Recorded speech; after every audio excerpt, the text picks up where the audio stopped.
Later tonight, people living in Hamilton will get a chance to learn more about a troubling report on the city's air quality. It found unhealthy levels of a cancer-linked contaminant. Eric Viano joins us live from the top of the escarpment in Dundas with more on this. Eric. Hi, Taz. Well, I spoke with some of the people who were behind this study, and they say that the poor air quality was more far-reaching than they expected.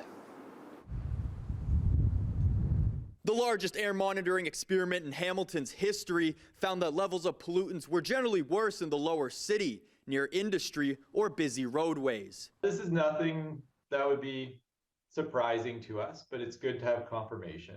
But Matthew Adams, an urban air quality expert who coordinated the study alongside city staff, was surprised to find a dangerous chemical compound at high levels across Hamilton. Benzo pyrene, which is a cancer-linked pollutant and is very much an industrial pollutant. Two of the top industrial emitters of benzo pyrene in Hamilton are steelmakers ArcelorMittal Dofasco and Stelco. I looked at how much benzo pyrene is in a cigarette and how much benzo pyrene would you be exposed to by just breathing in the amount of air that an average adult would. And in around that urban core and around the industrial area, it's about the equivalent of smoking one cigarette per day. And Adams says he was surprised to see how far-reaching it went. Other than a few very rural sites, all of the measurements we made exceeded the annual guidelines and even the 24-hour guidelines in most places. The study found that even places relatively far from the steel makers, like Dundas and Binbrook, have exceeded levels of the cancer-linked chemical in the air.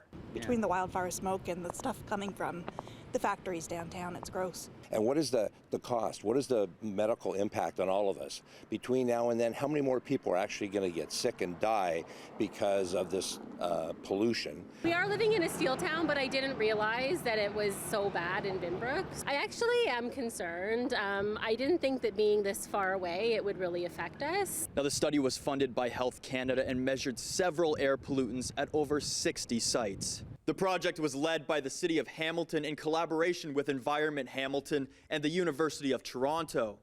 Environment Hamilton says tonight's meeting is an opportunity to discuss what can be done.